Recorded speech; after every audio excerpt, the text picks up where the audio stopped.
नया संकल्प, दिल छू लेने वाली कहानी। राधा जी अपने बेटे सचिन और बहू स्नेहा के साथ फिल्म देखकर घर लौटी तो बहुत खुश थी। उस दिन शनिवार था, बेटे बहू की छुट्टी थी। दोपहर में उसने अपने हाथों से बेटे बहू की पसंद का लंच तैयार किया था। सचिन फिल्म की टिकट ले आया था। शाम को तीनों फिल्म देखने गए और रात का खाना भी बाहर ही खाया।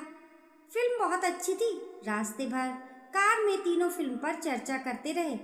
राधा जी को लगा स्नेहा कुछ चुप चुप सी थी। उसका कारण जानना चाहा तो स्नेहा ने कहा, कुछ खास नहीं मम्मी, बस थोड़ा सिर दर्द है। अगले दिन रविवार था, सो स्नेहा और सचिन देर तक सोते रहे। आदत के मुताबिक राधा जी जल्दी उठ गई। चाय पीकर राधा जी ने रात में भिगोई हुई दाल पीस ली और झटपट दही बड़े बना लिए। शाम को घर में पार्टी थी। सचिन और स्नेहा के कलीग्स आने वाले थे। जब भी बेटे बहू के कलीग्स घर में आते, राधा जी का वह दिन बहुत अच्छा कटता है। वे देर तक उनसे बातें करती। 9 बजने वाले थे। पर्स उठाकर फिर दूध लेने चली गई। सोसाइटी के गेट के बाहर ही दुकान थी।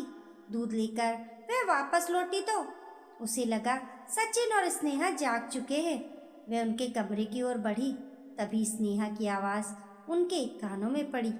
वह सचिन से कह रही थी, मम्मी को यहाँ आए 1 साल हो चुका है। जब से मम्मी यहाँ आई है, क्या हम लोग कभी भी अकेले कहीं गए हैं?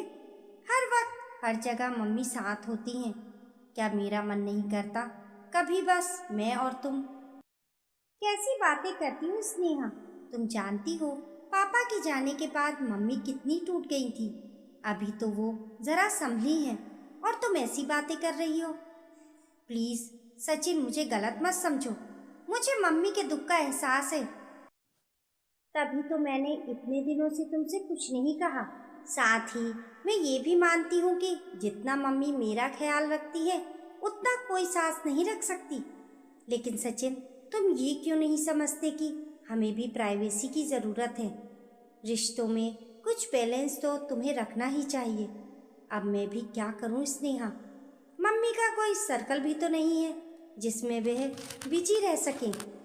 अपना सर्कल वह बनाना ही कब चाहती हैं।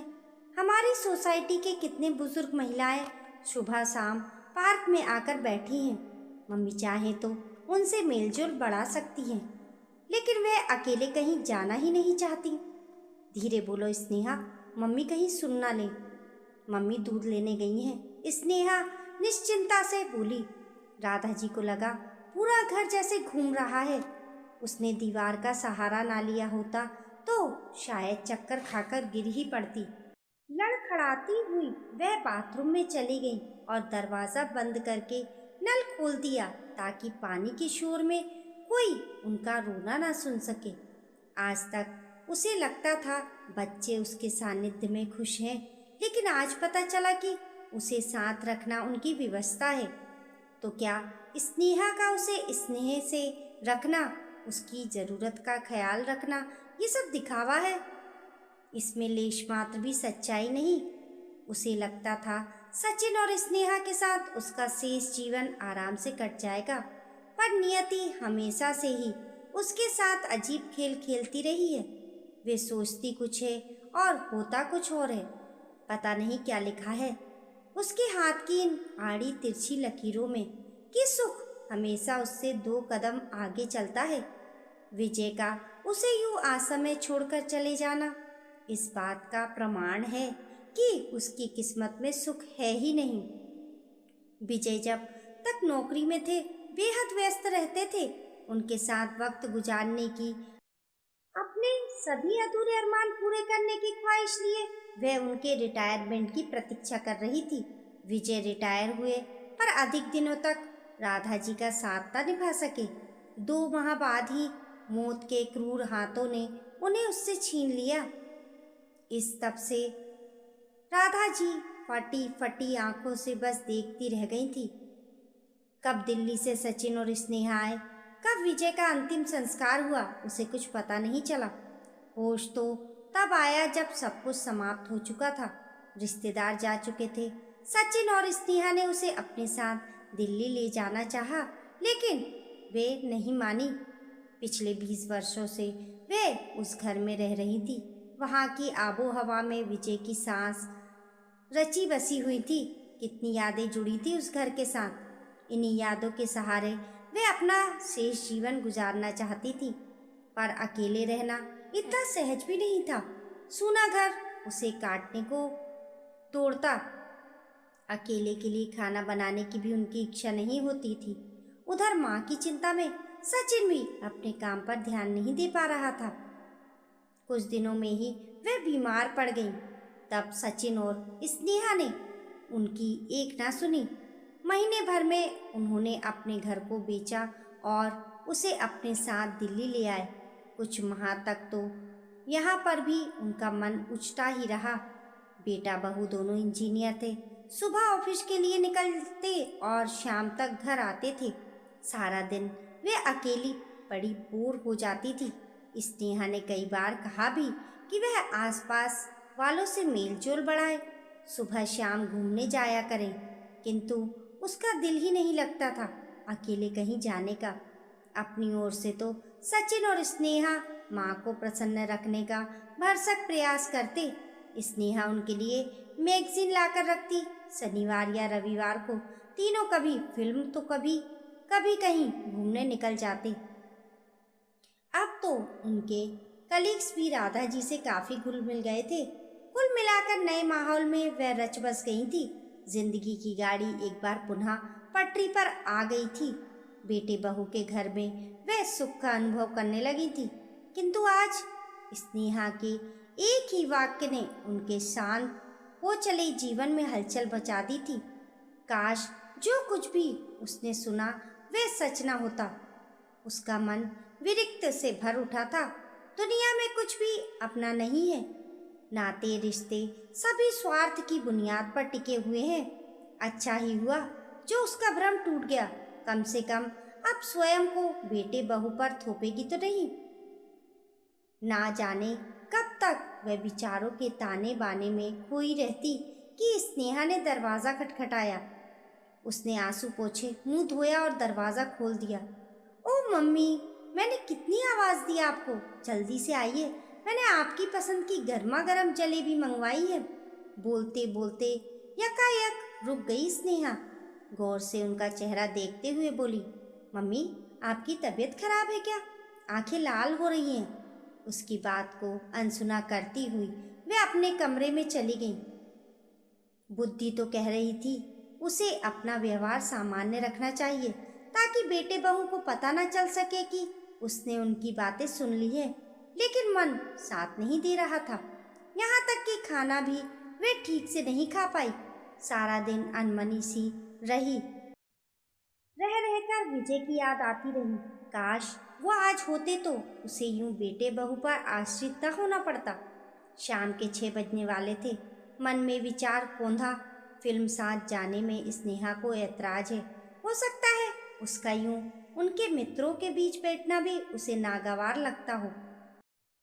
सचिन के कमरे में जाकर उसने कहा, बेटा, कॉलोनी की एक परिचित महिला के साथ मैं घूमने जा रही हूँ, देर से लौटूंगी, तुम लोग खाना खा लेना। लेकिन मम्मी, आज अचानक किसके साथ जा रही हो? सचिन को आश्चर्य हुआ। राधा जी की ओर से कोई जवाब ना पाकर वह बोला, मम्मी, कुछ देर में सभी मित्र आ जाएंगे, आप नहीं होंगी तो किसी को अच्छा नहीं लगेगा। तुम दोनों तो हो, एंजॉय करना। कहते हुए वो कमरे से बाहर निकल गई। सचिन और स्नेहा का चेहरा उतर गया। इतना तो वे भी समझ गए थे कि हो ना हो मम्मी ने सुबह उनकी बातें अवश्य सुन ली है, तभी आज इतनी खामोश और बदली बदली लग रही हैं। और राधा जी, उसका मन तो बेहद बेचैन था। घर से तो निकल आई थी, अब कहाँ जाए, क्या करें, कुछ समझ नहीं आ रहा था। बस निरुद्देश सड़क पर चली जा रही थी। उसके कदमों से भी तेज गति थी मस्तिष्क में उठ रहे विचारों के तूफान की। कुछ तो उसे स्वयं के लिए निर्णय लेना ही होगा। सड़क के किनारे घने छायादार वृक्ष थे। ठंडी हवा चल रही थी। काफी दूर निकल आने के कारण राधा जी को कुछ वहसा लगने लगा था और थकान सी भी महसूस हो रही थी। सड़क के किनारे बेंच दिखाई दी तो उस पर बैठ गईं और आती जाती कारों को देखने लगीं। रोज तो सुबह और शाम के समय यहाँ कारों और बसों की रेलम रेल मची रहती है, किंतु आज रविवार होने के कारण सड़क पर ट्रैफिक बहुत कम था। यहाँ शांति से बैठकर अपने बारे में वे कुछ सोच सकती थी, लेकिन सोचें भी तो क्या। बच्चों की बातों में आकर मकान बेचने की भारी भूल वे कर बैठी थी। अब इसका खामियाजा सारी जिंदगी उसे भुगतना पड़ेगा। उसने एक ठंडी सांस भरी, तभी एक पुरुष स्वर से अपना नाम सुन वह चौंक पड़ी। उसने गर्दन उठाकर देखा। पैंट कमीज पहने, हाथ में छड़ी लिए करीब 62 वर्षीय पुरुष को पहचानने में उसे तनिक भी देर न लगी। अरे विनायक जी आप! आश्चर्य मिश्रित खुशी उसके चेहरे पर फैल गई। विनायक जी और उनकी पत्नी सुधा जी के साथ अपने रिश्ते को क्या नाम दें, राधा जी विवाह होकर इस घर में आई विजय और अपने आसपास ही पाया। उसने विनायक जी और सुधा भाभी को, विजय के हृदय के तार उस परिवार से पूरी तरह जुड़े हुए थे। उस बंधन को पल्लवित और पोषित करने में राधा जी ने अपना भरपूर सहयोग दिया था। उसे आज भी याद है कैसे उसकी हर समस्या का समाधान विनायक जी और सुधा भाभी मिनटों में कर दिया करते थे। 10वीं क्लास में था सचिन जब विनायक जी ट्रांसफ़र होकर दिल्ली आ गए थे। फिर भी उनसे संपर्क बना रहा। 2 वर्ष पूर्व सुधा भाभी का स्वर्गवास के समय विजय दिल्ली आए भी थे, किंतु फिर ना जाने क्यों विनायक जी से संपर्क टूट गया। आपने तो बिल्कुल भुला दिया। कहाँ खो गए थे आप इन 2 वर्षों में? अपनत्व भरा उल्लाहना उसने दिया। क्या कहूँ राधा जी, हालात की साजिश का शिकार हो गया था। बेंच पर बैठते हुए विनायक जी बोले। क्या मतलब? राधा जी उनकी बात का अर्थ न समझ सकी। सुधा के स्वर्गवास के 3 माह बाद मेरा भी एक्सीडेंट हो गया, जिसमें मेरा एक पैर जाता रहा। पूरे 8 माह तक अस्पताल में रहा। पैर में स्टील की रॉड डाली गई। इतना सब कुछ हो गया और आपने खबर भी नहीं की। विनायक जी के साथ हुए हादसे को सुनकर राधा जी अपना दर्द भूल गईं। कैसे खबर देता? एक्सीडेंट के वक्त मेरा मोबाइल खो गया था। तुम लोगों का नंबर उसी में फीड था। विनायक जी ने गहरी सांस ली। खैर छोड़ो ये सब, तुम अपनी कहो। यहाँ दिल्ली में कैसे? विजय कैसा है? अब तो रिटायर हो गया होगा। राधा जी कुछ सेकंड खामोश रही, फिर धीमे स्वर में बोली, रिटायर भी हो गए और मुझे छोड़कर भी चले गए। ये क्या कह रही हो तुम? विचलित हो उठे विनायक जी। राधा जी की आंखों में आंसू छलक आए। रुंधे कंठ से वह बोली, रिटायर हुए 2 माह बीते थे कि एक रात सीवियर हार्ट अटैक आया। हॉस्पिटल भी नहीं पहुंच पाए, रास्ते में ही। कहते कहते वह सिसक उठी। पीड़ा का आवेग कुछ कम हुआ तो वह बोली, उसके बाद सचिन और उसकी पत्नी स्नेहा मुझे दिल्ली ले आए। विनायक जी कुछ देर खामोशी से सर झुकाए परिस्थितियों को आत्मसात करने का प्रयास करते रहे। फिर धीमे स्वर में बोले, अपनी कहो, कुछ मन लगा दिल्ली में? क्या दिनचर्या रहती है? राधा जी खामोश रहीं। क्या कहती? सुबह से दिल में उमड़ घुमड़ रहे वेदना के बादल बरस पड़ने को हुए, लेकिन उसने खुद को रोक लिया। इतने दिनों बाद मिले हैं, क्या वह आज ही अपना रोना लेकर बैठ जाए? नहीं, ये शोभनीय नहीं होगा। इससे पहले कि वह कोई संतोषजनक उत्तर सोच पाती, उसके मनोभावों को भाप चुके थे विनायक जी। उन्होंने कहा, राधा जी तुम कल भी मेरी छोटी बहन थी और आज भी छोटी बहन ही हो। वक्त के अंतराल के साथ रिश्तों के मायने नहीं बदल जाते हैं। रिश्ते वही रहते हैं। जिस तरह तुम खोई खोई सी बैठी थी, अवश्य कोई परेशानी है, बताओ मुझे। विनायक जी का सहारा पाकर राधा जी भावनाओं के आवेग में बह गईं। सब कुछ शांत भाव से सुनने के उपरांत विनायक जी गंभीरता पूर्वक बोले, सच पूछो तो ये कोई समस्या है ही नहीं। ये बात उठती भी नहीं। यदि तुम शुरू से ही बीच का रास्ता अपनाती, कभी बच्चों के साथ जाना, कभी उन्हें प्राइवेसी देना ही समझदारी है। राधा, हर इंसान अपनी प्राइवेसी और आज़ादी चाहता है। तुम्हारे बच्चे भी ऐसा चाहने लगे तो इसमें क्या गलत है? याद करो वे दिन जब तुम्हारी नई नई शादी हुई थी। जब भी विजय फिल्म देखना या कहीं घूमने का प्रोग्राम बनाता, उसकी छोटी बहन तुम दोनों के साथ हो लेती थी। कितना बुरा लगता था तुम्हें और उसे। उस समय तुम दोनों को याद है ना? राधा ने गर्दन हिलाई। विनायक जी ने अपनी बात जारी रखी। हर उम्र की अपनी एक सोच होती है। गलत कुछ भी नहीं है। गलत सिर्फ ये है कि उम्र के उस दौर से गुजरने के पश्चात हम अपने एहसास को भूल जाते हैं कि कभी हमारी भी यही सोच थी, यही चाहते थी, यही उमंगें थी। वक्त गुजर जाता है और हम अपने बच्चों की भावनाओं को ना समझने की भूल कर बैठते हैं। सचिन और स्नेहा ने तुम्हारा बहुत साथ निभाया है। अब तुम्हारी बारी है। तुम उनकी भावनाओं को समझो। इन छोटी छोटी बातों से ऊपर उठो। अपने खालीपन को भरने के लिए दूसरे की स्वतंत्रता को खत्म कर देना कहाँ की समझदारी है? हमारे प्रति अपने कर्तव्य को बच्चे बोझ ना समझने लगे, ये बहुत कुछ हमारे व्यवहार पर भी निर्भर करता है। विनायक जी की बातों से राधा जी को मानव परिस्थितियों को समझने के लिए एक नई दृष्टि मिल गई। समस्या वह नहीं जिसे वह मान बैठी थी, समस्या तो उनका गलत दृष्टिकोण था। उफ, एक माँ होते हुए भी वे इतनी स्वार्थी कैसे हो गई? अपनी नासमझी पर लज्जित सी होते हुए वह बोली। विनायक जी, नियति ने एक बार पुनः आपसे मिलवाकर मेरे घर की सुख शांति को बिखरने से बचा लिया। अब से मैं। रुको राधा जी, अभी मेरी बात पूरी नहीं हुई है। विनायक जी ने उसकी बात बीच में ही काट दी। राधा, सारी जिंदगी हम सिर्फ अपने लिए जीते हैं। अपनी नौकरी, अपना परिवार, अपने बच्चे, इन सब से आगे कभी सोच ही नहीं पाते। अभी वह समय है जब समाज के प्रति भी हम अपने कर्तव्य का निर्वाह कर सकते हैं, दूसरों के काम आ सकते हैं। 2 वर्ष पूर्व मैं भी तुम्हारी जैसी स्थिति में था। उस समय अपने बेटे बहू के सहयोग से मैं वृद्ध घर नामक एक संस्था बनाई। आज इस वृद्ध घर से कई लोग जुड़ चुके हैं। लोगों में चेतना जागृत करना, अपने शहर के वृद्धों को घर देना और आसपास के लोगों की समस्याओं को दूर करना इस संस्था का काम है। कुछ पढ़े लिखे वृद्ध लोग गरीब बच्चों को पढ़ाते हैं और सब लोग मिलकर आसपास ही कहीं पिकनिक मनाने भी जाते हैं।